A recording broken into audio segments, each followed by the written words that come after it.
WSBN, where sports beats music.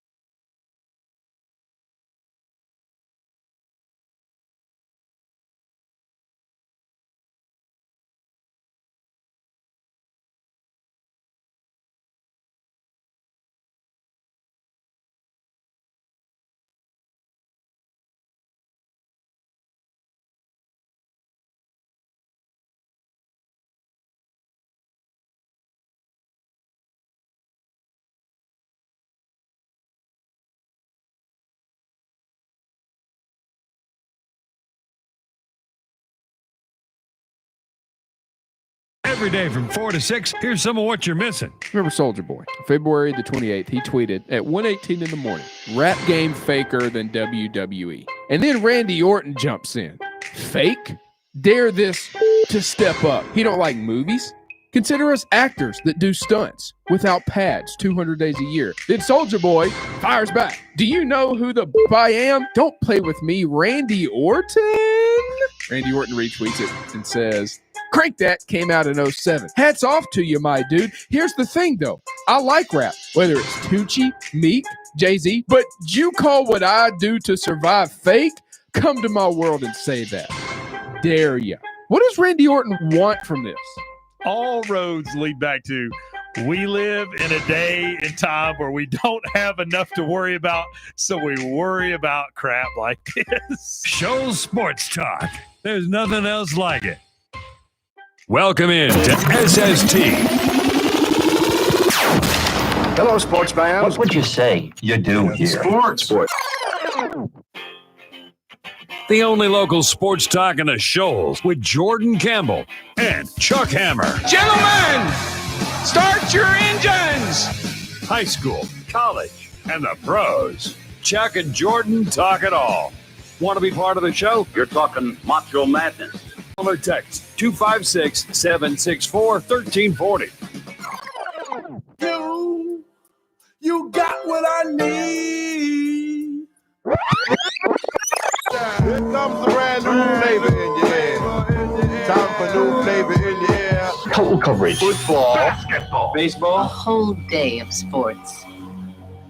Now, here are your hosts, Jordan and Chuck.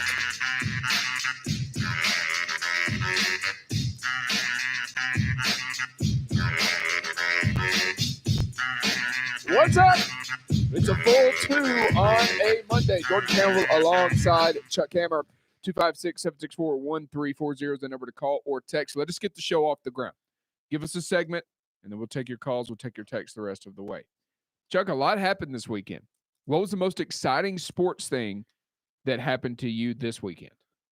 Whew, man, there's a lot to digest there. I mean, I got a chance to get out and see some high school softball. That was the first time I got a chance to do that this season. That was exciting. That was fun. But as a sports fan, I guess. And I'll include today in that too. I So guess anything that happened today, you can. Well, nothing that's happened today has been good as a fan. But as far as a fan, a true fan, Illinois winning the Big Ten, I've been. You're back on the Illinois train since they're good. Yeah, huh? It's been no secret.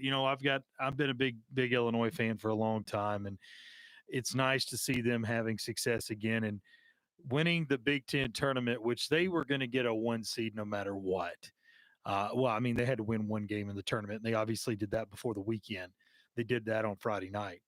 They were going to get a 1 seed. It was just a cherry on top and kind of ironic because you got to think back the last time they were a 1 seed was back in 2004, 2005, whatever it was, when they only lost one game during the regular season and / postseason before the tournament, before the dance started. And it was to Ohio State in the Big Ten championship game. It was an upset that day, and I was glad to see them get a little redemption this year. But, man, between the golf, the basketball, the NASCAR, just everything. I felt like I was back in the fall again. It was a pretty simple question. For me, it was the Players' Championship, man. I was glued to it all weekend long. I had a blast watching the guys going at it. And what's interesting to me, and we're going to start the show off with some Titans news here in a minute, but what's interesting to me is, Chuck, have you seen or do you realize what Lee Westwood is doing? So Lee Westwood has been a PGA pro for a very long time.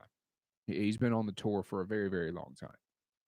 And the new way of doing things at that level is you have the golfer and their number one go-to guy or girl is their caddy, right? They're bouncing yardages, they're bouncing strategy, all this different stuff. But then you pay the caddy if you win, or even if you don't, you typically pay the caddy what? 10, 15, maybe 20% of your total earnings for each tournament. Well, Lee Westwood has been doing this a long time, right? He still uses his yardage books. He figures things out on his own, reads his own lines. He just said, why would I give somebody that I'm just bouncing stuff off of 10 or 20%? And I'm not saying that that's why he's doing it this way. But in theory, from the outside looking in, it's like, why would I give somebody 10 or 20% of my earnings when I can just put my fiance on the bag or my son on the bag? We can keep all of our earnings in the family, and I get to be out with my fiance or my son for 4 rounds if I make it to a championship on Saturday, or on Sunday, rather.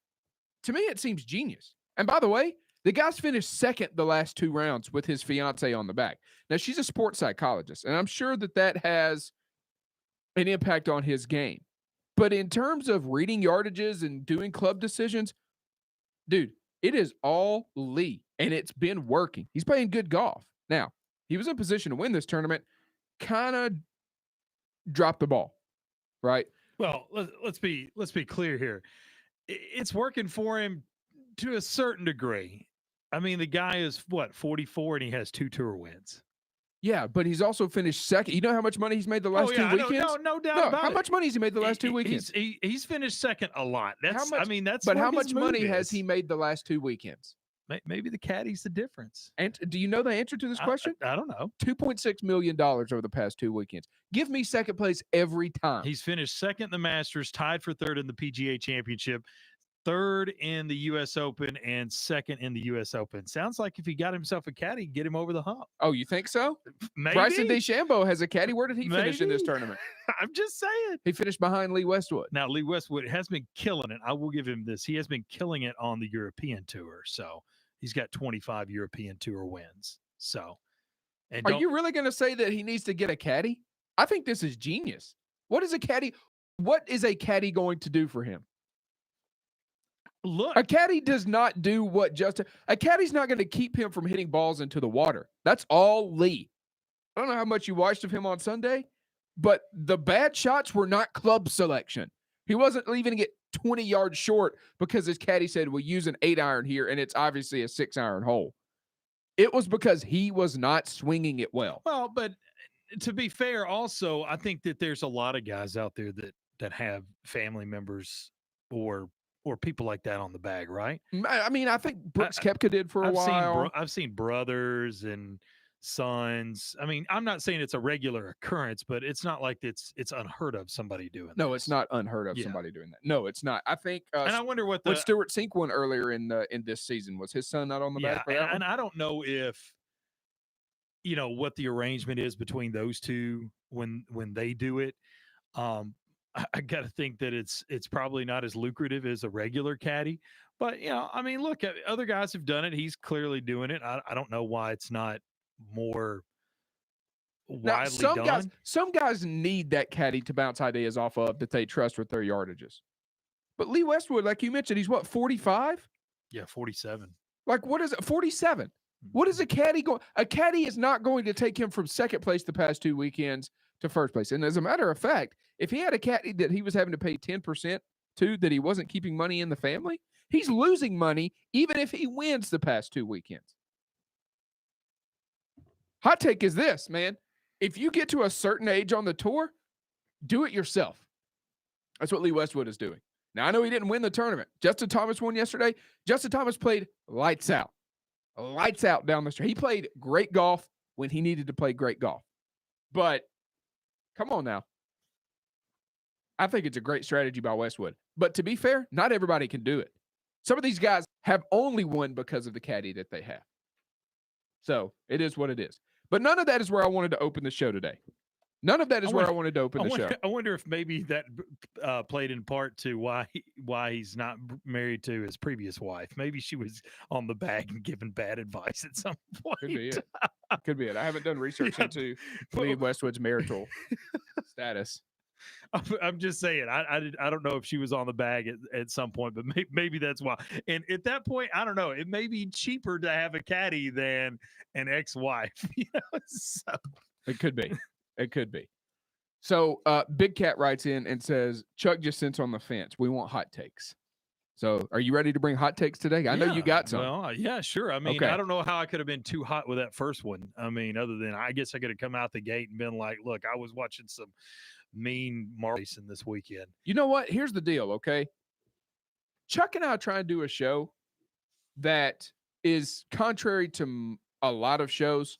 Like, we're not getting on here doing Skip Bayless radio. We're not just throwing stuff at the wall. But you know what, Chuck? Throwing stuff at the wall has ESPN and Fox arguing over $40 million for Skip Bayless. I might need to start doing a little bit more of that. Just giving you hot take after hot take. I could be the sports radio version of name somebody. Doesn't matter. You know, in his career, I haven't watched more than 15 minutes of that guy.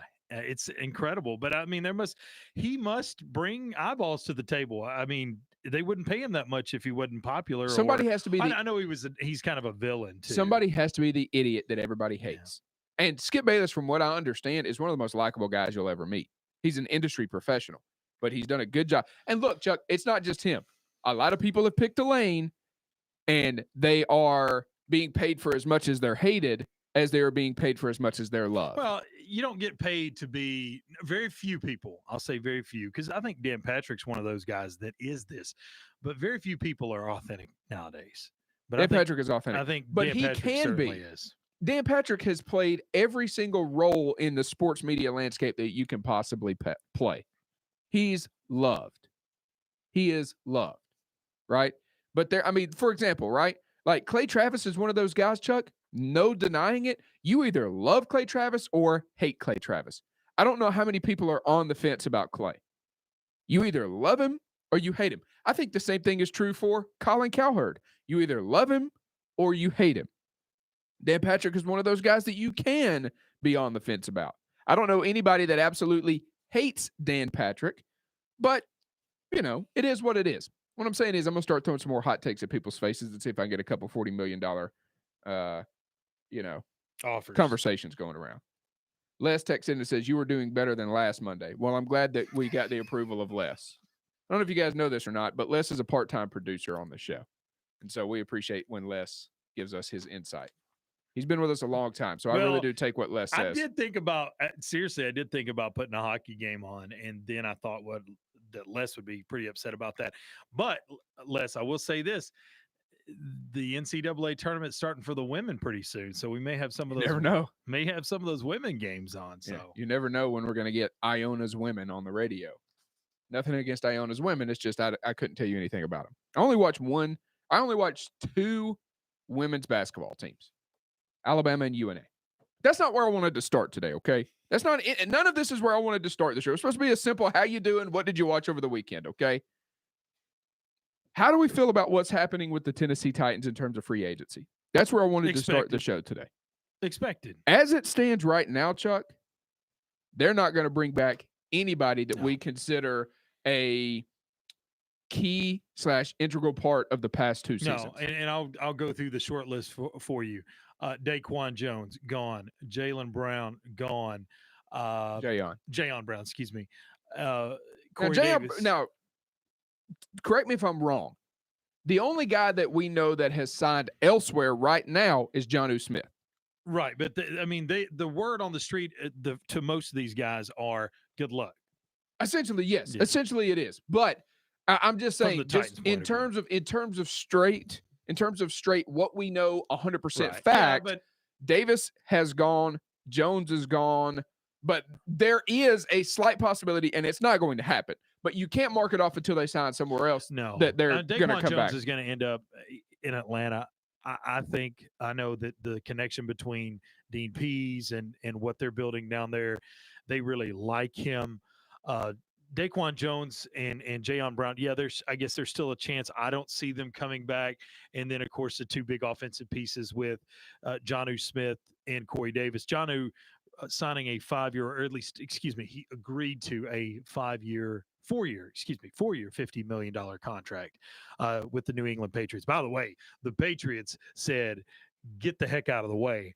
We are going to look a whole lot different next year. Maybe not at the quarterback They have a lot of cap position, space. They have a lot of cap space. But everywhere else, we're going to be a much different football team. Oh, by the way, we're going to bring back some of those guys that decided to sit last year. So the Patriots are going to look much different. They've been the most active team thus far.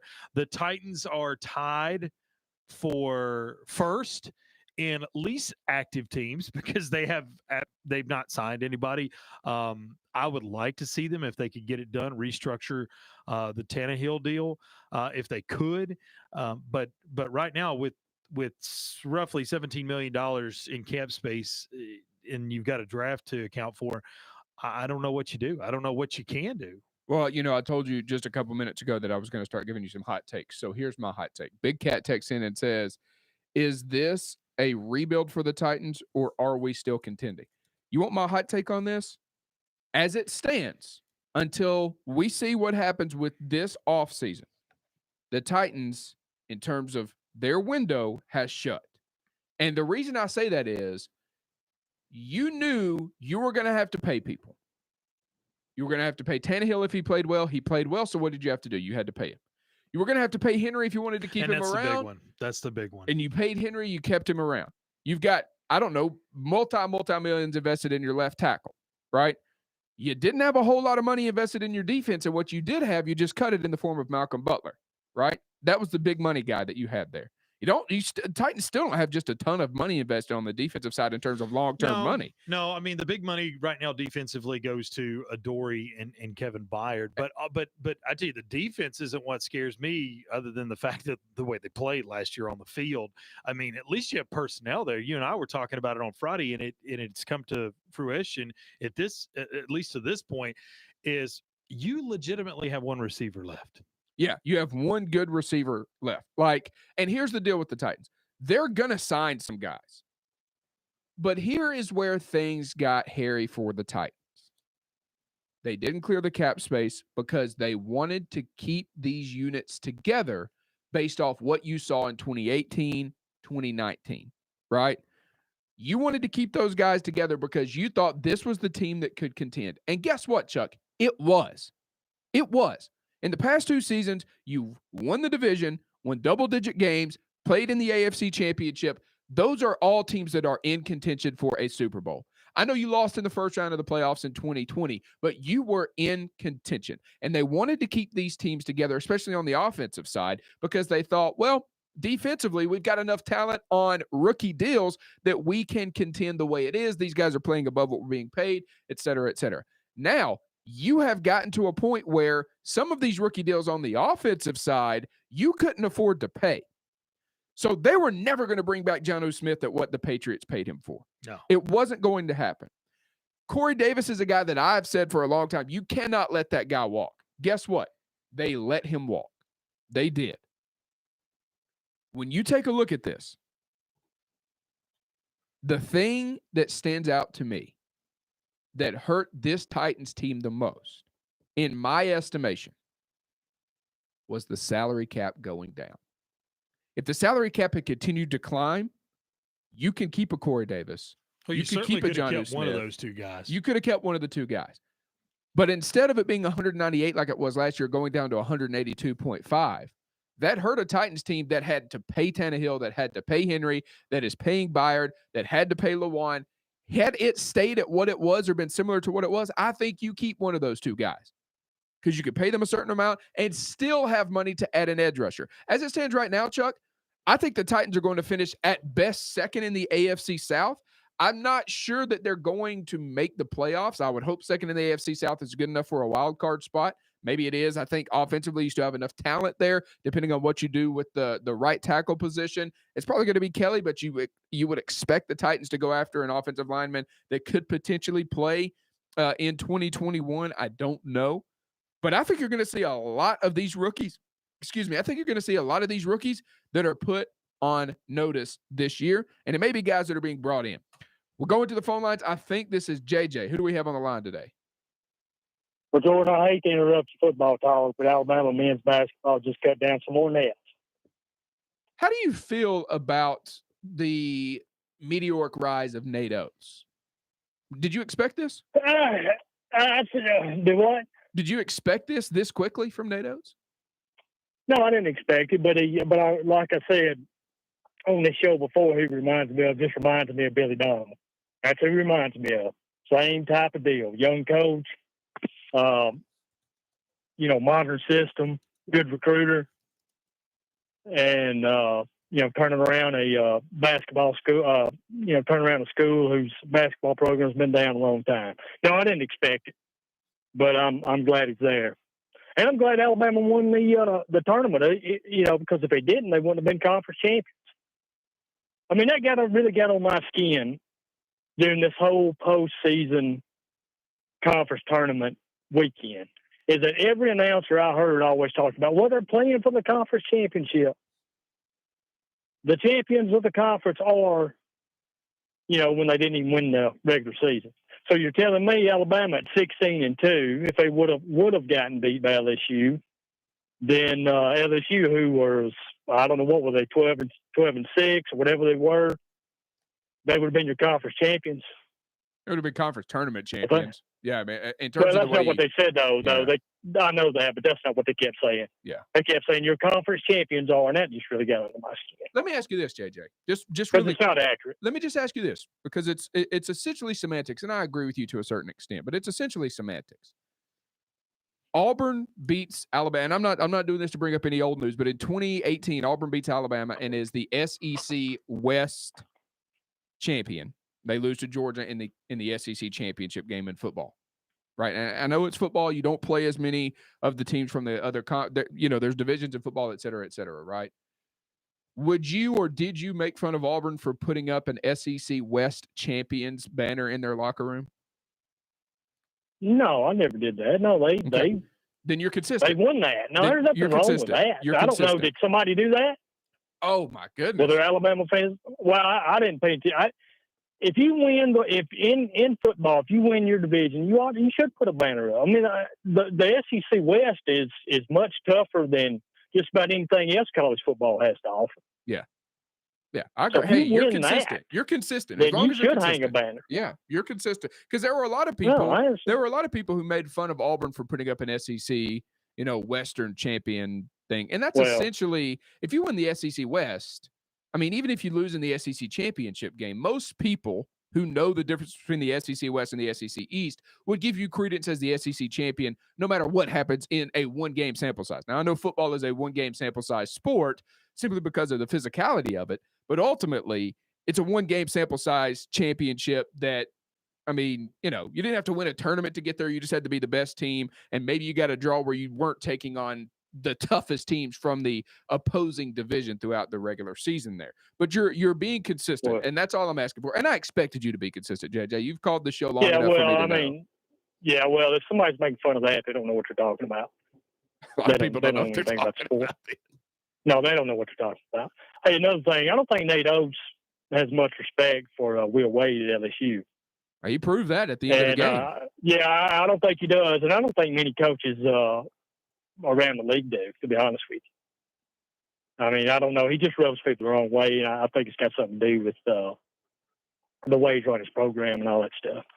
But I just found it funny that that Oates reacted the way he did. And I think there was some pregame jawing going on before the game. There was. So I think there was a lot of animosity building up, but a lot of emotion there toward the end of the games you normally don't see from Oates.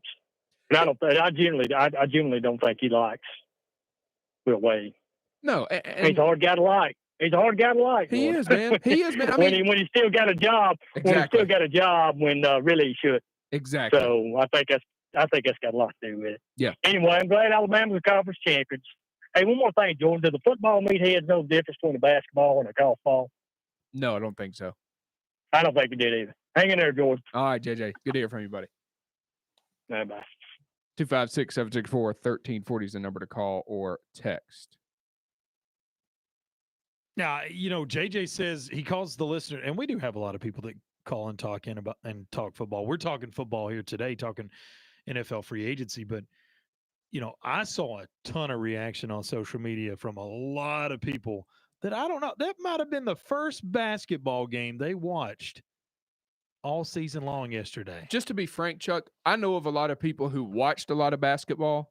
And if you're listening to this, you know that I'm referencing you in particular.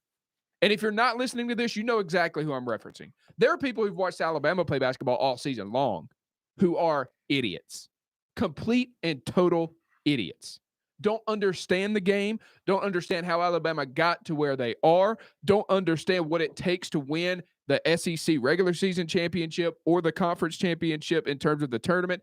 A lot of dumb people. There are people who, after 5 games, said it was time for Nate Oates to go. Yeah, that one I never really understood. They're idiots. There are still people to this day. Who think Anthony Grant and Avery Johnson were better coaches than Nate Oates. Yeah, Nate Oates' best recruiting job that he did all year had nothing to do with a single freshman that he brought in. He kept that core 3 together because people forget, right? John Petty was gone after they fired Avery Johnson. And what did Nate Oates do? He was able to talk him into staying. By the way, you have just one of those guys, one of those key guys not play this year, you don't have the season that you had. No.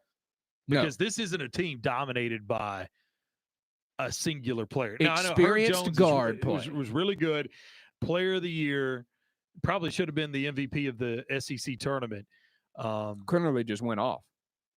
But that's a total team effort. But I'm anxious to see how they and Alabama fans, again, pump the brakes a little bit. Be careful what you're about to say here, Chuck. Because this is a team that they scuffled against Tennessee, didn't look great. They did get the win. And again, I know at the end of the day, it's just about having more points than the other team, but they really should have lost yesterday. I mean, that was just lucky as can be. Well, they got their doors beat in by Trendon Watford. The kid had 30-8. And I know a lot of people were happy to see him lose because he was supposed to go to Alabama and then changed his mind. I saw people calling him a traitor. By the way, if you're calling a college kid a traitor because he didn't choose your team, you're a weak, pathetic man or woman or whatever you identify as in 2021, okay?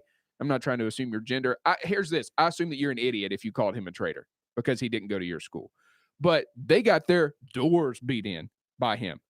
Cam Thomas was going off at the beginning of the game. And guess what, Chuck? They still were able to win. It was a luck of the bounce at the end that LSU didn't get it to go in. Watford was fighting with his own guy. If he had realized that it was his own guy and gotten out of the way, LSU wins that ball game. But guess what? They didn't. Yeah, I know. I mean, it's at the end of the day, it's about who has the most points or more points than the other team is the winner. I get that. But let's not pretend like they've just blown everybody out of the water. And again, I go back to, some of their non-conference games, which, to be fair, on the other side of that argument, were earlier in the season.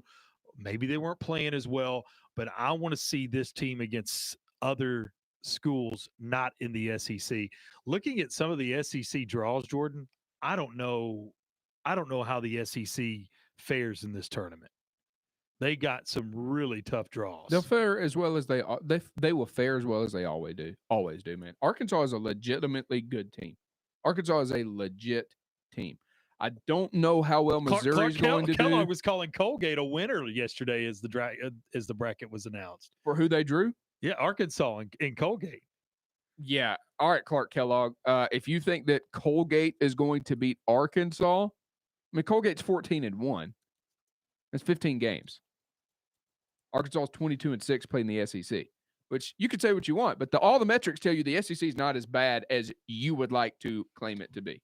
Look, man, here's the deal. When you take a look at this, Do I expect an SEC team to win the national championship? The answer to that is no. I don't. I don't expect an SEC team to win a national championship. But you know what, Chuck? That's no different than any other year. I got Arkansas making a little bit of a run here in one of my brackets. I mean, it is what it is, man. You can hate on the SEC, whatever. Nobody wants, and I know, Chuck, you and I had this conversation this weekend. Nobody wants to say this, but I'll be the one to say it.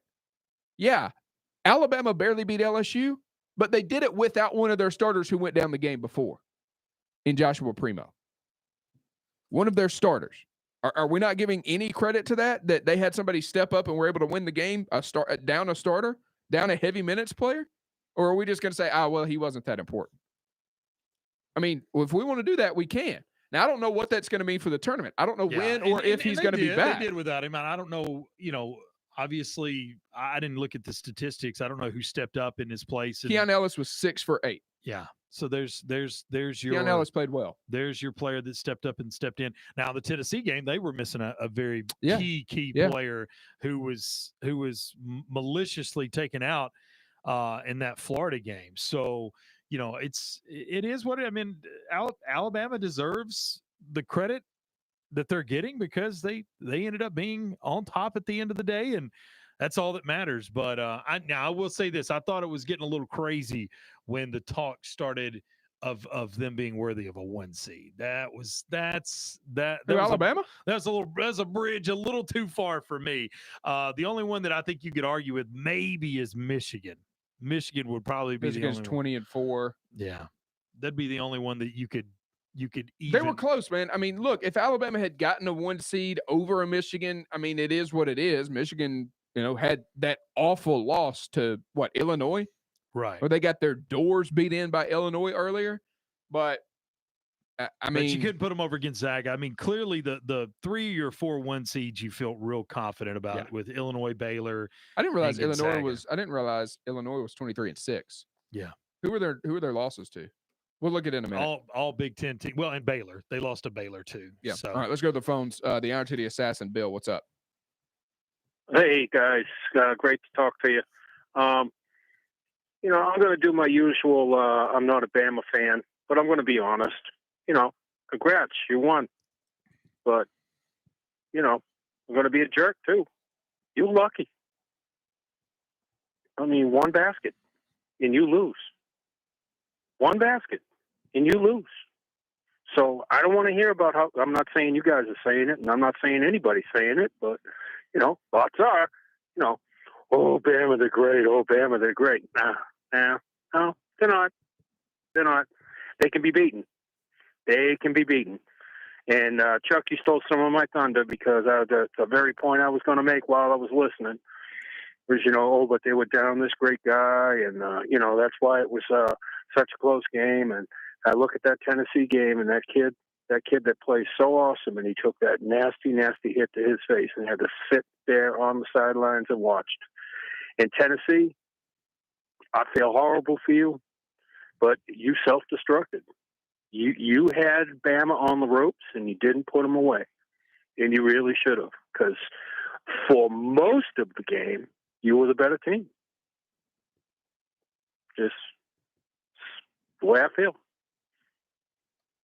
I mean, I think there's an argument to be made there. Y'all have got me out here feeling like an Alabama fan, just wanting to take up the mantle and fight for them left and right. I mean, look, you're right. Like, Alabama was down and they were in a position to lose a lot of games in the tournament, and they didn't lose either one.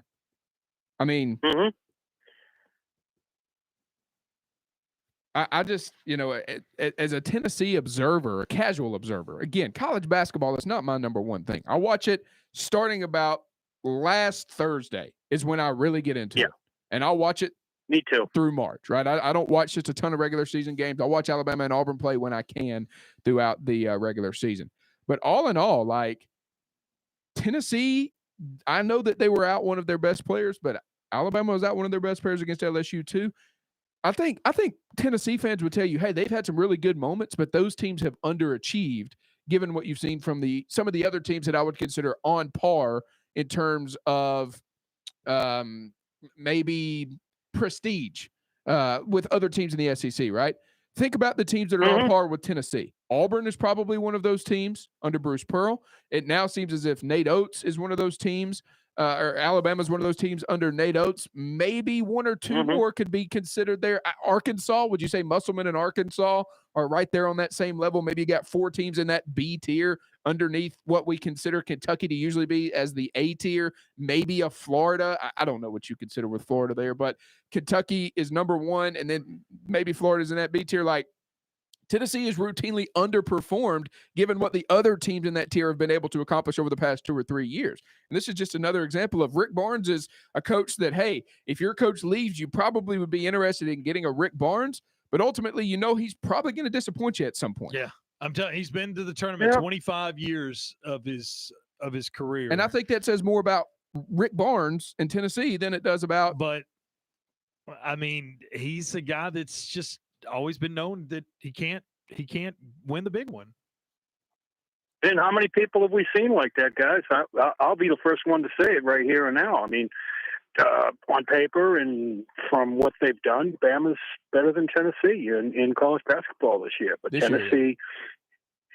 This year. And Tennessee had the opportunity to put them down, and they, and they just didn't have it what it took to get the job done. And if anything, I don't care, record aside, I feel more confident about Arkansas than I do Alabama, honestly.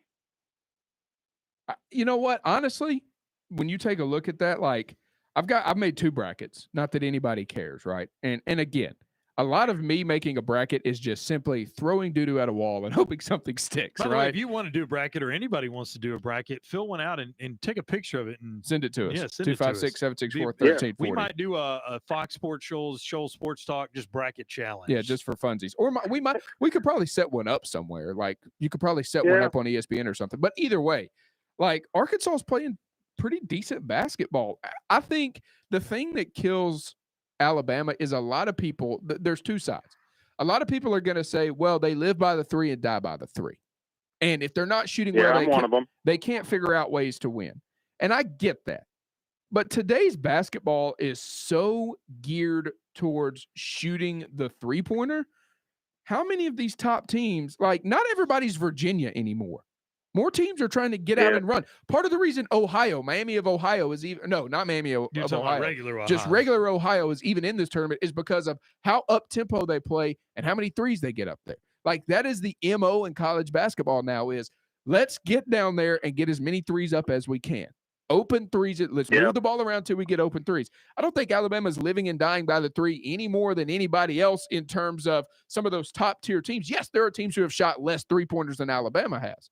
But there are also teams that have shot more 3-pointers than Alabama has. Not many. Alabama's in this position not because of their offense, but I think they're in this position because defensively they have been sound and solid all year long.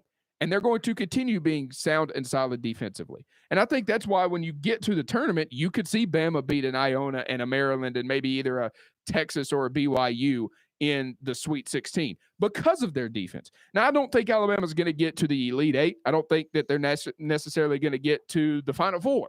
But they're going to shoot it, but everybody shoots it now. There's not a whole lot of Virginias that are slowing everything down to a halt. And how did that work for Virginia 2 years ago?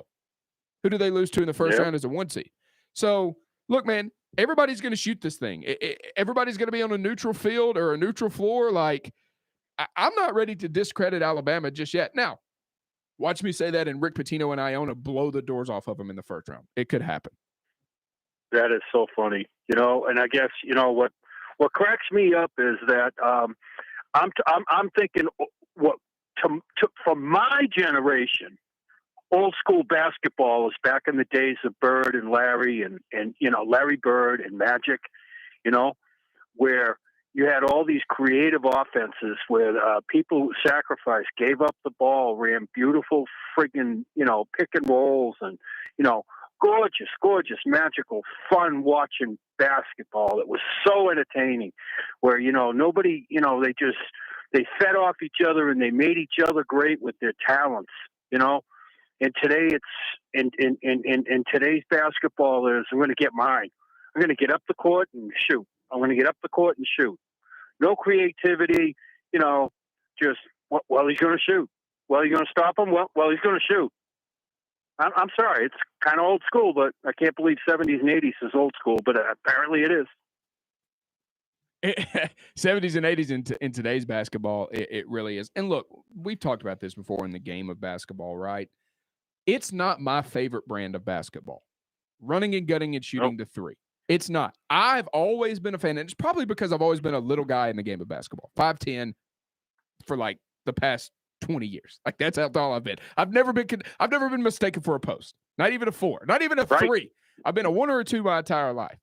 And so I've always enjoyed a dominant big guy who can get the ball inside, shimmy shake, even a little fader, get around somebody, finish over the top. I like watching the Shaqs. I like watching Dwight Howard when he was in the league there for a while. Who was the guy? Roy Hibbert for the Pacers before we started seeing this three-point barrage at the NBA level. He was one of those guys that was known as a LeBron stopper and a LeBron beater. Like I've always enjoyed watching the big guys go to work. But it is very similar with the three-point shot in college basketball. You're seeing it a lot in high school basketball and obviously at the NBA level. It is the same as the home run in baseball. Yeah, well, I mean, it's easier to adapt to for a coach because the skilled big man is he's Bigfoot. It's few and far between are those guys. They're just not falling off trees. So what is easier if you don't have somebody like there's that? only 2 efficient shots in basketball at this point in terms of what makes sense. It's the shot 2 feet around the rim, which you still have guys that can do that. There are still bigs who can finish inside, and there's a place for that. It's getting rebounds and finishing inside. They're just not throwing it inside every single possession and say, go to work, big fella, anymore. Now it's let me out jump everybody, let me box people out, let me get offensive rebounds and put them back in. But it makes so much more sense to shoot the three-point shot, even if you shoot the three-point shot at a 40% clip. And mid-range, I'm talking 10 to 20 or 10 to 19 feet at a 50% clip. At some point, you're going to outshoot and outproduce from the three-point line than you are from the mid-range. And by the way, people aren't shooting 50% from the mid-range anymore, A, because they don't practice it, and B, because it's not that much easier of a shot than a three-point shot. That extra 4 feet of distance to get behind the three-point line is not going to make the shot so much more difficult that it doesn't make sense to take it. Plus, you're getting a guaranteed 1 point per shot more than you do on the mid-range. It makes statistical sense to shoot the three. It's not my favorite brand of basketball. If I never have to watch James Harden play the game again, I would be more than happy to do so. But in terms of efficiency and what wins ball games, it makes sense. There's still some big. I mean, one of the national guys in basketball is Garza from Iowa, right? He's a big fella. He goes to work inside. There's still a lot of room for the big guy in the game of basketball, but it's really layups, 3-4 feet around the basket, and 3-pointers. Mid-range, those types of things. Like you don't see guys knocking down 15, 16, 17-foot jumpers. You'll still see it in the women's game, but in the men's game, it just doesn't make sense to do that anymore. I just like. Where's the? I know I'm beating a dead horse here, but I agree with you. But I'm beating a dead horse here. But it's not just the toss it into the big man and let him pound the rock and physically just be so overwhelming that he dunks or throws a little easy shot in from the inside. I'm talking about the magic and the creativity of the game when you had guys. I know you're kind of young, and I don't know how much film you've watched or tape you've seen of it, but watch guys like Bird and Magic. And Dr. J, in the creativity that they displayed on the court, where, you'd see a pass and you'd be like, oh my God, did you see that? Oh my God, how did he do that? That's gone. Have you watched LaMelo Ball play yet? No, I haven't. If you like that kind of basketball, if you like the passing ability of Magic Johnson, you need to watch LaMelo Ball play. I mean, the thing is the legends, the legendary guys are going to live forever in terms of, this generation growing up and watching those guys play. But we're not talking about Oscar Robertson the way that people talk to, like when Magic and Bird came around, people were talking about Oscar Robertson the way that you are now talking about Magic and Bird. Like my guys will always be Kobe and Michael. But I would be an idiot if I said basketball can never get better than Kobe and Michael. Like it's always going to continue to evolve. Now, there's some throwback guys in there. Like for example, Steve Nash, one of the most talented passers and pure point guards the game has ever seen. An excellent shooter as well. An excellent shooter. But is there anybody out there that is saying Steve Nash is the best basketball player of all time? I don't think so. But that's very much akin to what you saw from some of those guys back in the day. I mean, look, a lot of it is personal preference. What way do you like the game to be played? I like to see a big guy go to work inside, and I like to see a shooting guard who can put up points whenever the points are needed.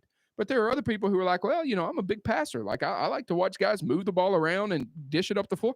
All right, watch a LaMelo Ball play. And LaMelo Ball he's the best ball brother to play the game, in my opinion. But, like, is he the greatest passer the game has ever seen? No. Mm-hmm. He'll go a long way, too, if he keeps his daddy. He can get his daddy to keep his mouth shut. Yeah, and you haven't really heard from LeVar since LaMelo got drafted. You haven't heard just a ton from him. Thank God. Thank God. Hey, NFL, can I go there? Yeah, go for it. Hey, Cam Newton, re-sign him. I mean, I got wicked mixed feelings about this because, they're saving a lot of money. But, and I'm hearing all these moves the Patriots make with all that cap space. But most of the moves, unless you're going to tell me something different, most of the moves I'm hearing about are on the defensive side that they've made, at least in the last couple of days. Maybe Cam Newton still got something in the tank. Maybe there's something they could do to build an offense around him. He needs weapons and he needs protection. And all I'm hearing about so far is, defense, which is great. But, Cam Newton's going to be what Cam Newton was last year if he don't get help. Well, I don't care how cheap they're getting him. It ain't going to make any difference if they don't get him a lot of help. I don't think they care. I mean, look, here's the deal, right, with the Patriots. They brought in Jonnu Smith, the former Titans tight end. They brought in Jonnu Smith. That's a pretty good pickup for them. I don't know if he's worth 4 years, $50 million with $31.25 fully guaranteed. That's left to be seen. I try my hardest not to judge contracts until the life of the contract has been exhausted, but I get it, right? Here's the deal with the Patriots, though. They're setting up for the next 2 or 3 years. Jonnu Smith is on a 4-year deal. Matthew Judon is on a 4-year deal. Jalen Mills is on a 4-year deal. Justin Bethel, he re-signs. That's a 3-year deal. Let's see, Devon Godchuk, I think it's how you pronounce his name, 2-year deal, which is a little bit shorter deal for that. And then they bring in Trent Brown, and I think I don't know how long Trent Brown's contract is for. Look, man, they bring in Cam Newton knowing that this is another 1-year deal. They're going to have a little bit more in terms of weapons with Jonnu Smith, but they pick what, 9th, 8th in this upcoming draft? I would be shocked if they don't get a quarterback. If they go somewhere besides If they go somewhere besides a quarterback, my theory is blown out of the water. It makes no sense. Yeah. But I think they're kind of like, look, we'll bring back Cam as a bridge gap year in case this guy needs, let's say they bring back let's say they go and draft a Mac Jones, which I think is actually 100% reasonable. Let's say they draft a Mac Jones. I think Mac Jones can have success at the NFL level. Tom Brady wasn't brought in and starting immediately. He was forced into that role because of an injury, right? They had somebody else, Bledsoe, that was the guy there. And then once Brady got in there, they said, "Oh, okay, well we can make this happen." I think Belichick's MO. I think Belichick's MO is he wants the guy that's proven that he can do it at the NFL level, and then he'll go to the other guy out of necessity or out of lack of performance. I think you bring in a Mac Jones, you let Cam have the starting role, let Mac learn how you want the offense ran, and then maybe you turn it over to him. Maybe you don't. Maybe it's Cam for a full year, and you say, "Thanks, Cam, we appreciate it," and then you go Mac the rest of the way. I don't know. But this was a deal that was set up to help get the Titans to the next quarterback, the Patriots to the next quarterback. I believe. That's what I'm hoping. Because they're getting him on the cheap. People think it's all 14. It's not 14. It's $5 million guaranteed with incentives. You're getting him wicked cheap for the year for an NFL quarterback. They really are. Yeah, he didn't have a great year last year, which I think probably hurt Cam in terms of what kind of money he was going to bring in. But even still, God, that was an understatement. it's a former MVP, man. It's a former MVP. He will forever be a former MVP. I don't know what Cam Newton can be. I think last year probably pretty close. I know he didn't have a bunch of great weapons there, but it's not like Cam Newton was pinpoint and all of his receivers were dropping every pass that was thrown their way. No, it was a lot of everything, but he certainly underperformed. I saw enough film of him missing wide open receivers to make me believe this is not the Cam Newton that was an MVP. Okay, granted, and I agree, he didn't get a lot of help, and the protection wasn't there, and he took a beating, but he owns some of it, and the rest of the team owns some of it too. Yeah, you're right. So whatever they're going to do, they're going to do. The Titans, I just hope they. I'm kind of leaning towards. I don't think they're going to make the playoffs. I'd love to be wrong. I don't see it.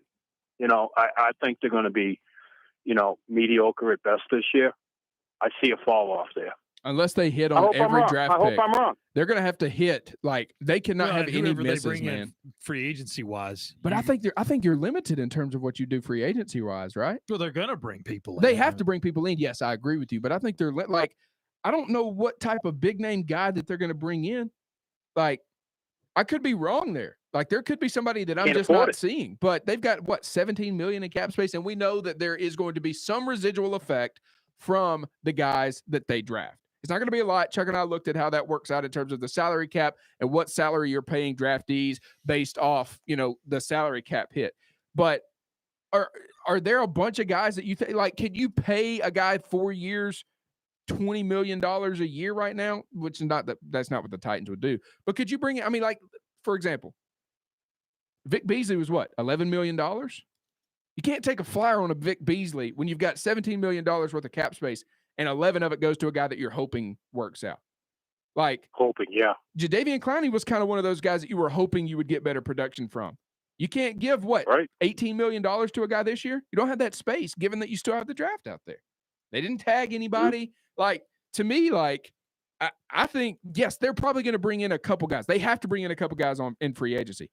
But you can't bring in some of these guys at the top that we've been hoping they would go after at the edge position and pay them what they're going to get paid from other teams because you don't have that room right now. Nope. That's why I think they're going to hurt this year. I really think they're going to hurt. I hope. I'm honest to God. I enjoy watching them. They're very entertaining to watch.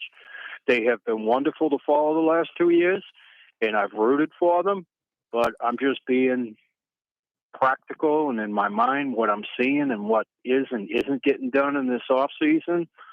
I'm disappointed, and I gotta feel like we're not going to be talking Titans playoffs this year. I just don't see it. I don't think so either, man. I mean, you might could, like, the big move that you could make if you wanted to. Nobody wants to do this, right? You could trade to Taylor Lewan and free up a ton of cap space. Yep. But healthy, everybody expects him to still be one of the best left tackle. Probably not the best left tackle in the league, but you expect him to be able to get the job done based off what their offense does. But you do that, who's going to take over? You're going to put Kelly at your left tackle? I mean, look, not Andrew. What was the guy from Georgia? The right tackle, Isaiah Wilson. Mm-hmm. Isaiah Wilson being the bust that he was set this Titan team back at least 2 years. At least. And he worked out. We're talking about something totally different here, I think. Yep. Absolutely, guys. But, we shall see what we shall see. And, okay, we got the dance about to start. And, damn, we're almost to baseball. Please bring it, MLB. I can't wait. Braves have played 14 spring training games already. I had no clue it was that many.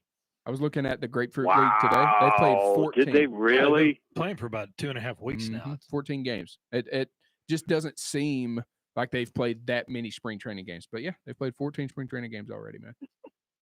And with all that's going on with college basketball, even ESPN ain't making a big deal out of it. And you would think out of all of them, ESPN will be going on. I know they've had a couple of preseason games on, Grapefruit League games and Cactus League games on, but they really ain't talking at all about it, and it's kind of disappointing because, We're looking for recovery. We're looking for getting back to normal, and baseball's going to do everything they can to try to, quote unquote, get back to normal, get fans in the seats and everything else. And it doesn't sound like it's getting promoted, and that's kind of strange. It's not going to. That's the thing. It's not going to get promoted, man. It's baseball. Like they don't care. They don't talk. Are they that arrogant? No. The thing is, baseball nationally, at least the perception.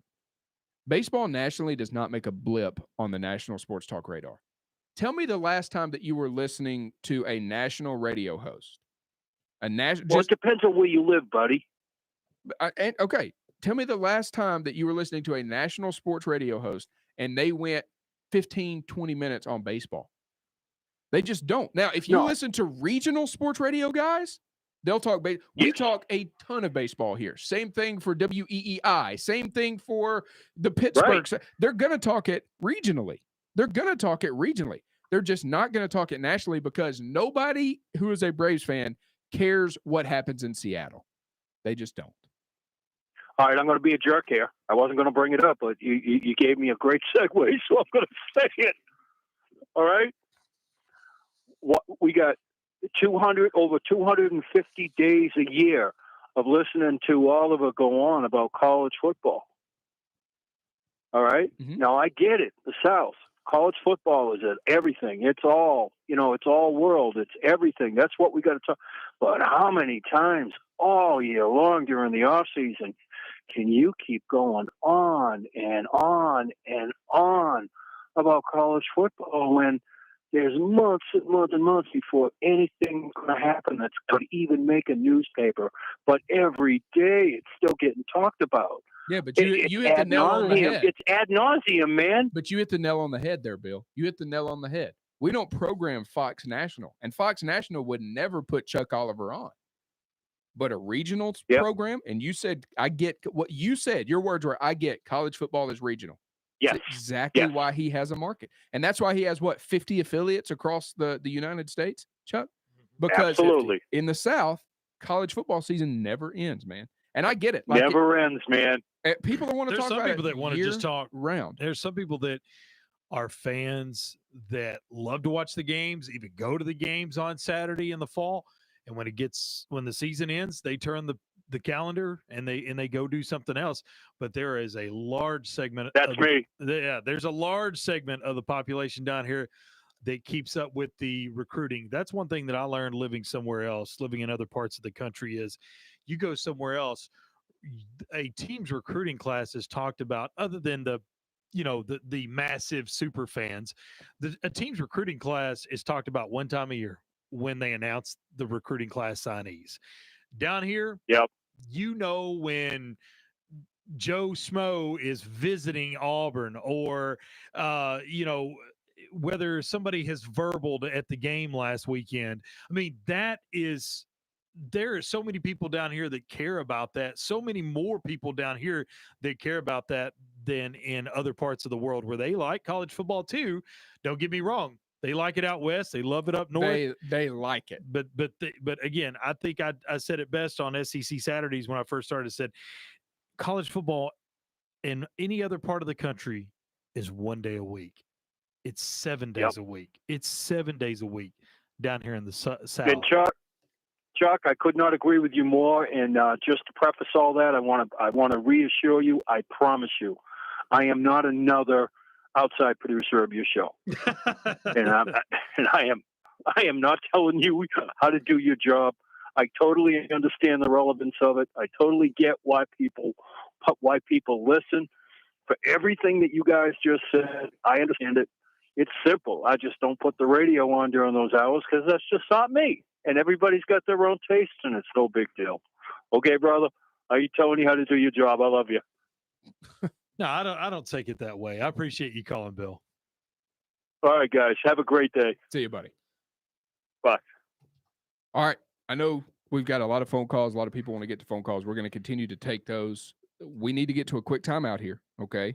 I'm not telling you don't call in. We want to hear from you, but we do need to pay some bills around here. Before we do, though, Chuck, I don't know. Did you see what Wesley did? Yeah, it's Wesley who did it's that. Wesley. Huh? Wesley has set up a a bracket challenge for us, right? Yes. And so it's the Shoals Sports Talk Bracket Challenge on ESPN, which we're cool with, right? Like, we're cool with doing ESPN. I got no issue with that. So why don't we share that on our Facebook page so that people can find it? If you want to be a part of the bracket challenge, the group motto is stay healthy and shop local. There we go. Just fantastic. Perfect. So we're going to get that out. Now, you need to get this in quickly because it will lock when the round of 64 begins. Good. Which I'm is glad on we're doing Thursday. that. I'm glad we're doing that, which will be Friday, right? I think the round of 64, doesn't that count the play-in games, which are on Thursday? No. I was hoping that we didn't. I was going to try to give. I always like to give everybody the play-in games because. Look, this says you only got 4 days until the tournament begins, so that's Friday. Yeah, okay. So, That's and those Friday. games are played on Thursday. Yeah. So we're giving you the play-in games, I'm guessing. So why don't we put that on our Facebook page? Anybody that wants to be a part of it can be. Okay? Fox Sports Shoals on Facebook. We'll put that up. Bragging rights, baby. That's What right. you're playing for. Join the Shoals Sports Talk Bracket Challenge, and we will see who wins. We're going to take a timeout. If you want to call the show, be a part of the show. When we get back, we would love to hear from you. We're going to talk to Jacob Fowler in hour 2. He's the head baseball coach of the Brooks Lions. We've got a whole lot more to get to as well. Obviously, we still have, some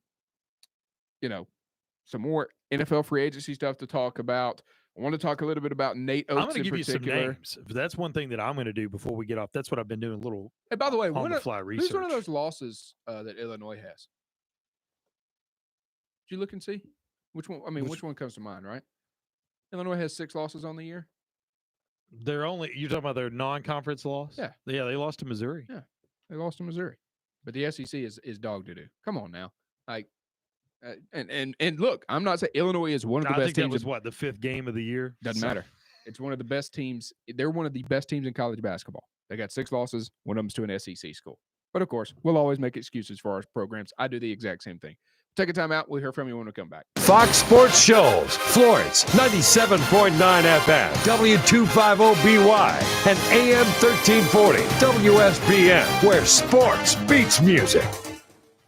You ever lie awake at night, can't sleep, not wanting to see what time it is because that's just going to keep you up? Tonight, try ZzzQuil Pure Z's all night. Unlike other sleep aids, our extended-release melatonin helps you fall asleep naturally and then slowly releases so you stay asleep longer through the night. It's non-habit-forming with no next-day grogginess. ZzzQuil Pure Z's all night so you can fall asleep and stay asleep. Available at retailers near you. Bassmaster is coming to Florence. Come, watch Elite Series pros weigh in their catch from Pickwick Lake. Explore the Weekend Outdoors Expo, where you can purchase official Bassmaster gear. Check out the Bass sponsor booths and win prizes. There will be food, beverage vendors, and activities for the kids, too. There's fun for the whole family, and it's free. Follow the Guaranteed Rate Bassmaster Elite at Pickwick Lake, March 18th through the 21st, and on site at the Weekend Expo, March 20th and 21st at McFarland Park. Visit Bassmaster.com for details, safety information, and online coverage. There's nothing worse than overhype, so we won't go overboard telling you how Taco Bell's Quesalupa is back with its cheese-stuffed shell. We'll skip the Quesalupa air shows and making a statue in honor of how there's cheese in every bite. Marvelous. And we won't send one to the moon. Instead, we'll pass on all the fanfare and just tell you Taco Bell's Quesalupa has returned, and we think you'll like it. At participating locations for a limited time. Hi, I'm Chris Pine. Children's Miracle Network hospitals are amazing places. It takes tremendous resources to care for sick and injured kids and to keep them smiling and laughing even during their toughest treatments. That's why donations are so very important. Please join me in supporting your children's hospital so every kid has a chance to get better. Put your money where the miracles are. Give to your Children's Miracle Network hospital. I spend a lot of time in the backyard, and in 2009 it was me, your fire pit, that accidentally started a wildfire when one of my embers landed on dry brush. Spark a change, not a wildfire. Visit SmokeyBear.com, brought to you by the U.S. Forest Service, your state forester, and the Ad Council. What if I could tell you when a wildfire was going to happen? Of course, I can't, but shouldn't you be ready anyway? Go to ready.gov/communicate and make your emergency plan today. Don't wait. Communicate. Brought to you by FEMA and the Ad Council. The only local sports talk in the Shoals with Jordan Campbell and Chuck Hammer.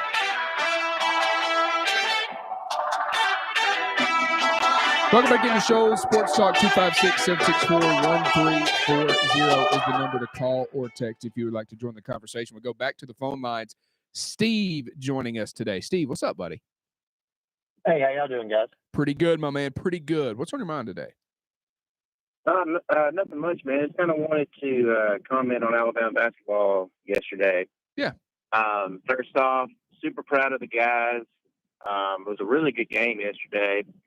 But I think where kind of the excitement that's not there for me is I don't see this being a long-term success. I think Nate Oates is going to Indiana. Soon as the tournament's over with. So you do think he's going to Indiana as soon as the tournament's over? I mean, it's his dream job. I've always said until Alabama starts putting money into that program, serious money, then we're not going to be able to keep a guy there long term that's going to be the caliber of coach that I think he can be, especially out of Indiana, where the boosters are backing it up. I could be wrong on that. That's just my personal opinion. I know we're going to lose a lot of guys after this season, a lot of senior guys. So it's next season. I just don't have the highest of hopes. I know there's some good recruiting going on right now, but I mean, we had good recruiting with the two coaches before Oates and didn't really do a whole lot with it. And then also you're going to have Kentucky's going to be back sooner rather than later. Tennessee, they have a good coach, good program going. And beating LSU in the championship game, as much as I love beating LSU as an Alabama fan, it didn't really have that feel to it like a real championship game. I always go back to that first